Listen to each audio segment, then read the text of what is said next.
Alors pour toi, Aubame sera le joueur de la deuxième partie de saison. Le joueur, je sais pas, mais en tout cas, il y a tout pour qu'il explose sur cette deuxième partie de saison. Et je fais une petite prédiction comme ça, sympa, hein, même si bien évidemment que si ça ne le fait pas, on me le ressortira. Mais je pense qu'Aubameyang sera dans les 5 meilleurs joueurs trophée UNFP à la fin de saison. Alors c'est un truc symbolique, hein, voire anecdotique pour beaucoup. Mais je pense qu'il y a tout pour que Aubameyang continue comme sur sa fin de première partie de saison. Et pour ramener cette équipe de l'Olympique de Marseille sur le podium, ou en tout cas très très proche. Parce que j'ai souvent défendu Aubameyang dans le contenu de ses matchs, même s'il en a raté comme tout le monde sur la première partie de saison. Mais je trouve qu'on a été très très dur et très définitif sur Aubameyang. On a entendu il est cramé, c'est fini, c'est les pads, football, etc. On va pas refaire toutes les punchlines qu'on a entendues, les sifflets après le match contre Lille, alors que son bilan, que ce soit dans le contenu et même dans ses statistiques, hein, je rappelle, hein, c'est beaucoup de buts en Europe, un doublé contre Panathinaikos, un doublé à l'Ajax, un triplé contre l'Ajax au retour, des buts importants, un doublé contre Lyon dans un match très important pour relancer la fin de première partie de saison de l'Olympique de Marseille. Et moi, je le sens de mieux en mieux avec ce nouveau système de jeu. Il fait pas la CAN parce que le Gabon n'est pas qualifié à la Coupe d'Afrique des Nations, donc il va pouvoir peut-être se retaper et surtout même retrouver une fraîcheur, parce que j'ai trouvé contre Brighton notamment, et même sur la deuxième mi-temps contre Clermont, un petit peu fatigué. Il en avait parlé aussi en zone mixte, et je pense que plus les mois vont avancer, plus Aubameyang va devenir encore plus fort dans cette équipe de l'Olympique de Marseille. Et je vois un Aubameyang en deuxième partie de saison très très fort avec une équipe de l'Olympique de Marseille qui progresse. T'en penses quoi, Flo, de ça ?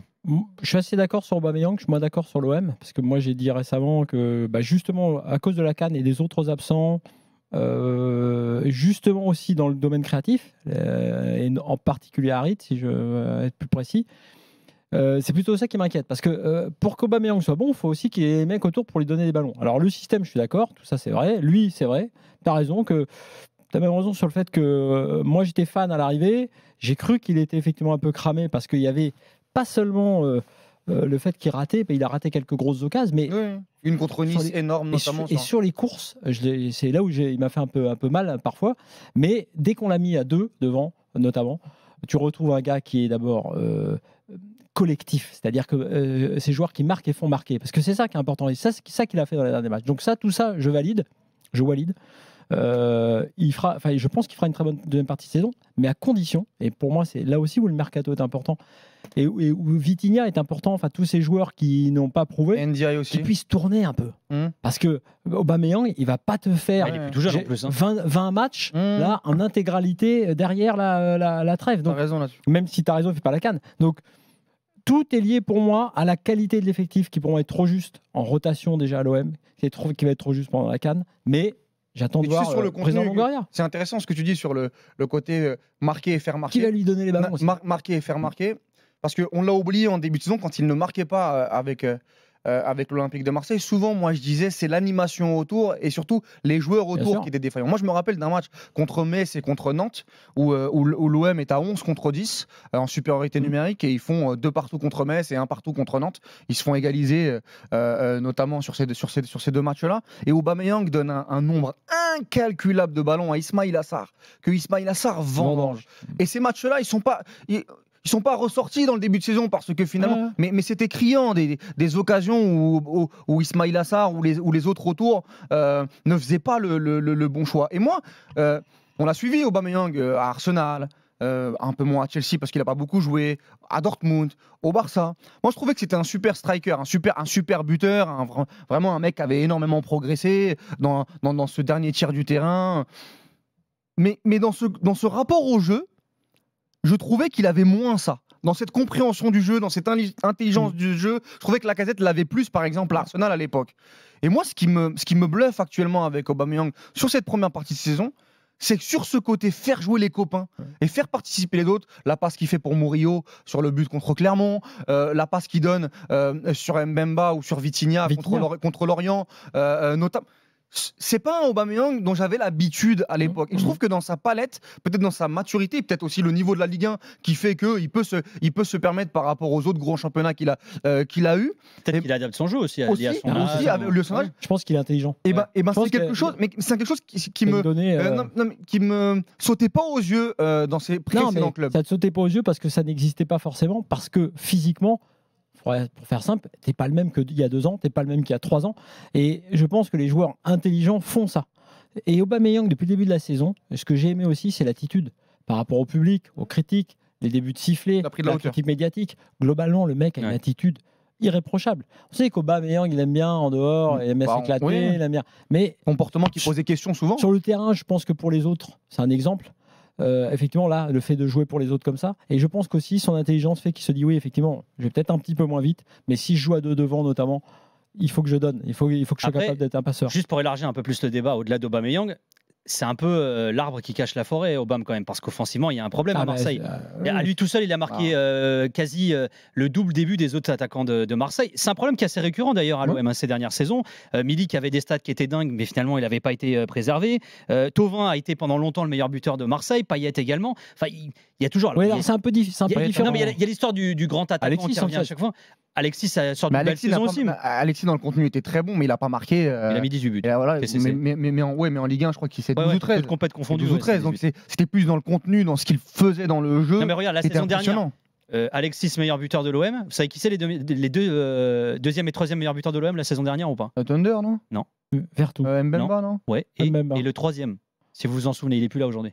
Il est plus là aujourd'hui. C'était Tavares, les mecs. Tavares, ouais. Il a mis sa petite valise de but. C'est quand même fou de se dire que c'était deux défenseurs. Il en a mis pas mal aussi dans la tribune. En début de saison, il tirait du parking, ça non, mais il y a un problème. Il y a un problème quand même. Oui, non, mais c'est pour ça que moi j'attends beaucoup plus de Iliman Ndiaye. Je pense qu'il a la capacité pour faire quelque chose. On s'était un petit peu écharpé avec Daniel le soir le jeudi où moi j'avais trouvé sa rentrée vraiment catastrophique. Je disais, mais ce mec-là, je suis désolé. Alors moi, j'ai pas suivi la Championship, mais quand tu fais partie des 3 meilleurs joueurs de Championship, qui a un championnat dur, qui a révélé des Mason Mount, Tammy Abraham, des Oli Watkins, des mecs qui ont mis des valises. Gyökeres là qui cartonne. Ouais, voilà, non, mais ou même Mbeumo, il y a des joueurs qui sont sortis qui derrière en première ligue ont réussi à faire des belles choses. Je peux pas m'empêcher de penser que Iliman Ndiaye va être un flop éternel dans un contrat de 3, 4 ans ou 5 ans. Donc j'en attends plus d'Iliman Ndiaye sur la deuxième partie de saison. Et contre Clermont, il faut le dire, il a fait plutôt ça reste Clermont, mais il a fait plutôt un bon match. Et il a manqué de réussite dans le dernier geste. Ce que tu soulignes, c'est ça le problème avec Iliman Ndiaye, c'est que quand il est pas bon, il est bon nulle part. Et quand il est bon avant la fin. Il a un manque de lucidité. Oui, manque de réussite. Penser même aux critiques qu'on faisait à Dembélé, qui est bien meilleur, mais était de dire à un moment donné, il crée quand même. Alors il crée. Moi, je suis déçu. Je te dis que je suis déçu. Mais je sais pas. Il peut progresser. Tu vois, autant sur certains jeux, oui, il peut progresser, mais j'ai un doute quand même, là pour le coup, sur la qualité intrinsèque du joueur en tant que buteur. Moi, buteur peut-être, mais dans la création, dans les prises de balles, etc., s'il connecte, ça fait beaucoup de si. Mais j'ai un peu plus d'espoir en Iliman Ndiaye que je n'enterrerai pas, d'un Ismaïla Sarr par exemple, qui pour moi, je trouve, joue à l'envers. Et sur ça va être un problème. Mais je pense qu'une attaque à 2 avec un Amin Harit un peu plus bas, Iliman Ndiaye, Aubameyang, en deuxième partie de saison, ça peut faire de belles choses en Ligue 1, à voir en Ligue Europa, mais en Ligue 1 pour l'Olympique de Marseille. Donc voilà. Mais pour revenir sur ton avis, c'est intéressant, mais c'est une vision individuelle des choses. Donc Aubameyang, oui, tu as peut-être raison. Mais qu'est-ce que serait... Tu crois pas? Non, c'est pas que j'y crois pas. Je pense que non, tu peux pas dire ça maintenant. Il faut savoir comment ils travaillent au mercato d'hiver.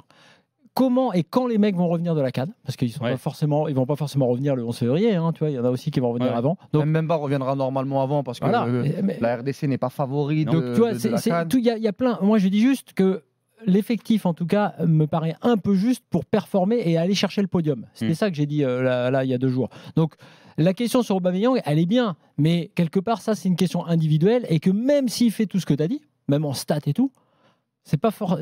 On dira pas que c'est pas un gage de réussite pour son club. Pour moi, ils feront top 4. Ils feront top 4 pour toi? Top 4, ouais. Ah ouais? Moi, je pense qu'ils feront top 4. Bon, on verra ça.